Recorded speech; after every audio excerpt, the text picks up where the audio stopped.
আপনারা নিশ্চয়ই অবগত আছেন যে আমাদের মাঝ থেকে বিদায় নিয়েছেন ফুটবল ইতিহাসের এক কিংবদন্তি ফ্রাঙ্কো বারেসি। ফ্রাঙ্কো বারেসি ছিলেন ইতালির সর্বকালের সেরা ডিফেন্ডারদের একজন এবং ফুটবলের এক কিংবদন্তি। তার অসাধারণ রক্ষণভাগের দক্ষতা এবং নেতৃত্ব এবং খেলার বুদ্ধিমত্তা তাকে এনে দিয়েছে সর্বকালের সেরাদের একজন। ফ্রাঙ্কো বারেসি 1977 সালে তার ক্যারিয়ার শুরু করেন ইতালির বিখ্যাত ক্লাব এসি মিলানের হয়ে। তিনি তার পুরো ক্যারিয়ারটাই উৎসর্গ করেন এসি মিলানের জন্য।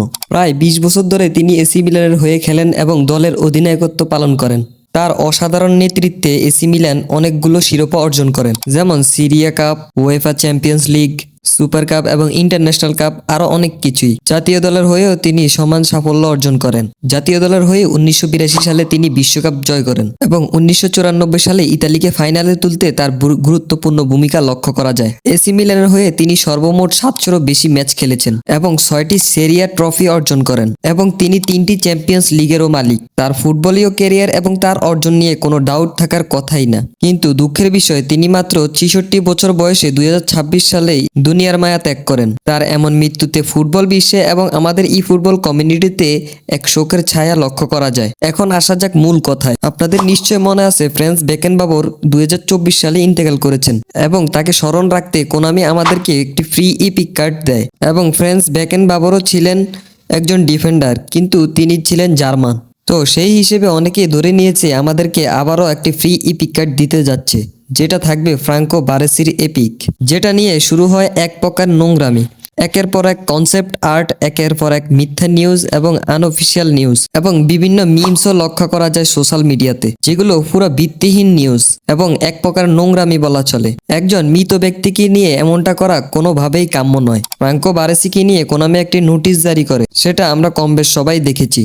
এটা শুধুই একটি বিনম্র শ্রদ্ধা এবং শোকের নোটিশ। এখানে কোথাও ইপিকের কথা লেখা নেই বা ফ্রি রিওয়ার্ডসের কথা লেখা নেই, কিন্তু অনেকে এই নোটিশটা নিয়েও ভুল তথ্য ছড়াচ্ছে সোশ্যাল মিডিয়ায়। আমরা যদি একটু ফ্ল্যাশব্যাকে যাই তাহলে দেখবেন শুধু ফ্রাঙ্কো বারেসি এবং ফ্রাঞ্জ বেকেনবাওয়ারই মৃত্যুবরণ করেন নাই। 2025 সালে কিন্তু ডেনিস লোও মৃত্যুবরণ করেছেন। তিনি 17 জানুয়ারি 2025 সালে মৃত্যুবরণ করেন এবং তিনি ছিলেন ম্যানচেস্টার ইউনাইটেডের একজন কিংবদন্তি। তিনি ছিলেন স্কটল্যান্ডের ব্যালন ডি'অর জয়ী ফুটবলার।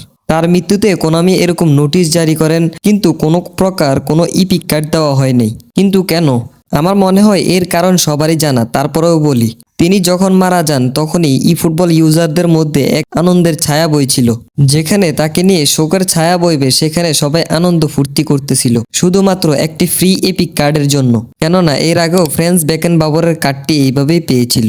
সবাই সোশ্যাল মিডিয়ায় মিমস এবং ফেক রিউমার ছড়ানো শুরু করে দেয়, যেটা খুব স্বাভাবিকভাবেই কোনামির চোখে পড়ে যায় এবং কোনামি এটাকে হালকাভাবে নেয়নি। পরের গল্প সবারই জানা, আর কোনো কার্ডই আসে নাই ডেনিস লোয়ের। তাই সবাইকে বলবো ফ্রাঙ্কো বারেসিকে নিয়ে কোনো প্রকার কোনো fake rumour, fake concept art এবং কোনো প্রকার কোনো মাতামাতি যেন না করা হয়। যদি কোনামি আমাদেরকে ফ্রিতে এপিক কার্ড দেয়ও তাহলে দিছে, আর না দিলেও নাই। কিন্তু একজন মৃত ব্যক্তিকে নিয়ে এইভাবে নোংরামি করাটা একজন ফুটবল ইউজার হিসেবে লজ্জাজনক। আমার মনে হয় কোনামির চোখে এতক্ষণে আমাদের নোংরামির কথা প্রকাশ হয়ে গেছে, তাই এই কার্ডটিও না আসার সম্ভাবনাই বেশি। আর ভবিষ্যতে একজন প্লেয়ার মারা গেলে এপিক কার্ড আসবে কিনা সেটারও কোনো গ্যারান্টি নেই। তাই সবার কাছে অনুরোধ, এই টপিক নিয়ে আর কোনো কথা বলবেন না।